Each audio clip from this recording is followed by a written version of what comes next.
Welcome to A Cartoonist Guide to the Bible. I'm Steve Thomason, and today is a big day. It is Ash Wednesday, 2022, which begins the Lenten journey. And so in this video, I want to show you a couple of different resources. First of all, I want to walk you through how John chapter 10 might connect with Ash Wednesday. And in preparation for this coming Sunday, the narrative lectionary takes us to John 11, the raising of Lazarus. So there's a lot to go through. I'm going to show you how you can download these resources, and then I'm going to walk through the text just a little bit, maybe do a little text study. So let's dive in.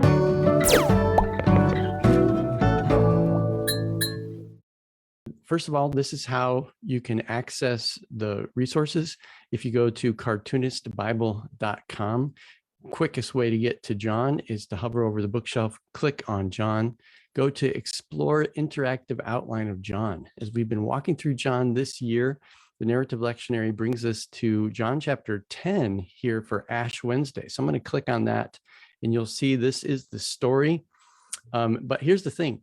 In order to understand this story, we need to go back one page to John chapter 9. It's the story of the blind man. And so if you want to download these resources, again, you just scroll down, click on this big button, and you can download it for free. Just type in 0 or donate whatever you want. And there's download chapter 9 and download chapter 10 if you really want to get into the story. And just to remind you of what you'll get when you download, you get a PowerPoint. So this one is John chapter 11, but here's John chapter 10. It actually has 29 slides in it. And you know, the way these slides work is it just goes through and presents the text one word balloon at a time. So you can use any of these slides that you want. You also get an image pack. So you can use them in any presentation software. So that's pretty cool.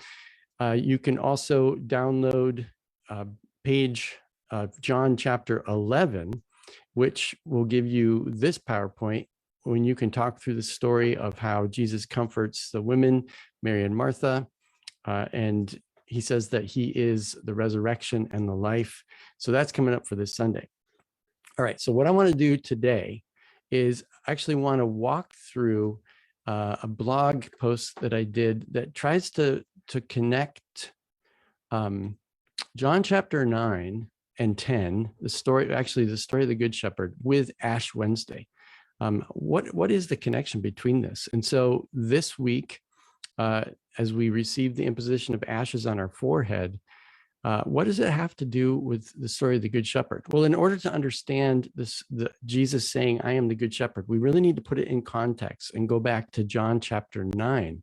And if we remember that Jesus and his disciples had just narrowly escaped being stoned to death in the final verse of chapter 8. And so they duck down a different road and they find a man who was born blind. Now, remember, in that culture, if you were physically disabled, you're out. The only option he had was to sit by the side of the road and beg for money. Well, Jesus comes to this man and does an amazing thing to him. He spits in the ground, makes mud, puts mud on the man's eyes, and then tells him to wash in the pool of Siloam, and the man can see. It's so amazing. And so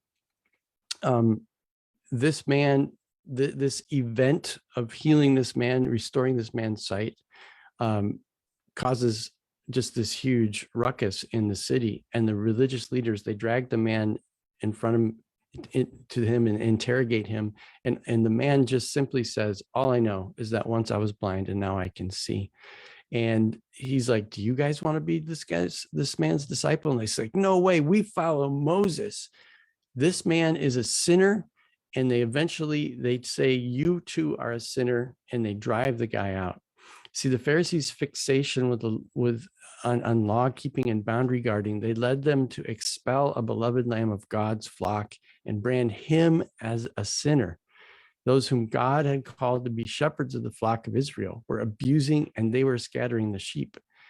They just couldn't see God at work right in front of them. And so then Jesus catches up with this man who has just been thrown out as a sinner. And he says, do you trust in the Son of Man? And the guy says, tell me who he is so I may trust him. And Jesus says, you have seen him. It's me.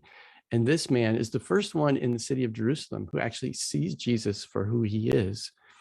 And then Jesus uses this as an opportunity to scold the leaders. And he says, I came for judgment so that those who do not see may see, meaning this guy, and those who do see may become blind, meaning those who supposedly see, the religious leaders. The religious leaders know what Jesus is doing. And he says, are you saying that we're blind? And Jesus says to them, if you were blind, you'd have no sin. But since you say we see, your sin remains.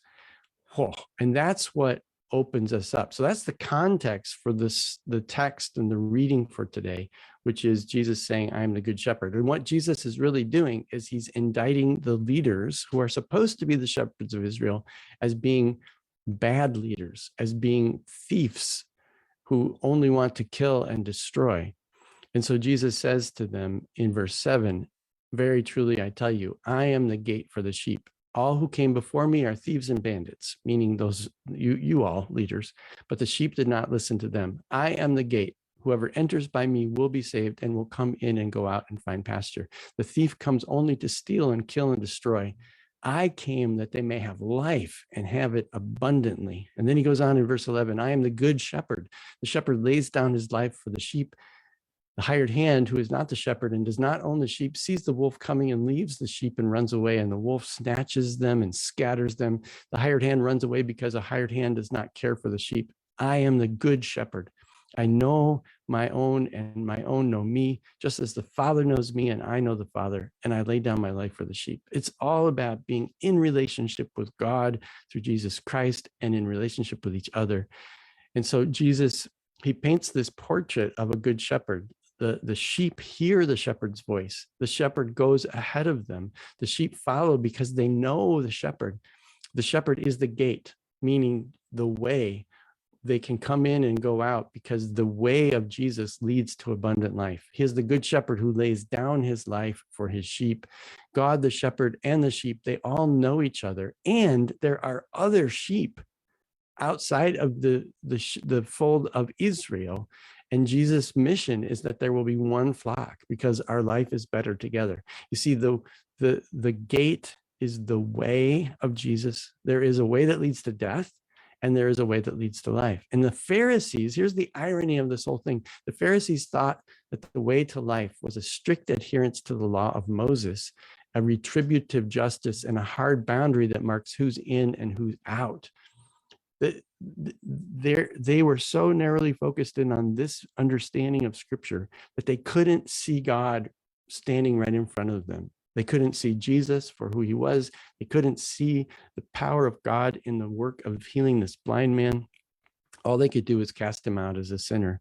But Jesus came to show us that there is a way that leads to death and destruction, and the gate for the sheep that leads to life is the way of love that Jesus demonstrated through his ministry and ultimately by laying down his life and forgiving those who murdered him, right? And the radical way of love that welcomes the blind man and the leper and the prostitute and the marginalized and the Gentile is the way that leads to the life abundant, which is what this universe was created for. See, this is the good shepherd. This is the way of the good news of Jesus. So here's the big question for today. How does this connect with Ash Wednesday? Well, I think the key verse here is John 10, verse 10. I have come that they may have life and have it abundantly. You see, we often think when we make that mark of ashes on the forehead on Ash Wednesday, that it's focused in on death and that your life is just a fleeting thing, right? And you're just going to go back to ashes. But I think it's just the opposite of that. Remember back in Genesis chapter 2, where it says that God formed the Adam, the human, from the Adamah. This beautiful that the Adamah is the universe itself that is just bristling with life. The universe is continually expanding, and God is always inviting all things into being through love. And if you want to dive a little deeper into that, click over here to my I did a whole illustration on open and relational theology, which is where I'm drawing this from. So you can check that out. But here's the thought for today. Our moment as Adam, like your life, my life, our personal experience of living is just one part of the cosmic dance of life. We were part of the Adamah before our unique Adam moment happened. And when we die, our unique experience of relationship with the universe will have actually shaped the next moment of the universe. And because of our Adam moment, when we return to the Adamah will actually be better because we lived. And our unique personal will be part of the universe still. The life we live is one in which we are daily invited to live life to the fullest, to abundance, to the overflowing with the love of God for all things. So smearing ashes on the forehead is a reminder that our one life, our Adam moment, it matters. We are invited to follow the Good Shepherd into the kingdom of love, even if it leads to the cross. It's a life worth living. Well, there you go. There's a lot going on. That's kind of what I'm going to preach about tonight. If you want to download these PowerPoints and use them for your own, again, you can always click right here, download them for free or donate whatever you want. Again, this is a big day, Ash Wednesday. Those of you who are preaching, you got to preach today and on Sunday. So I hope that you find these resources helpful as I continue to draw my way through the Gospel of John as we journey together in this narrative lectionary journey. So blessings on your Lenten journey. I hope you have a great Ash Wednesday, and we'll see you next time.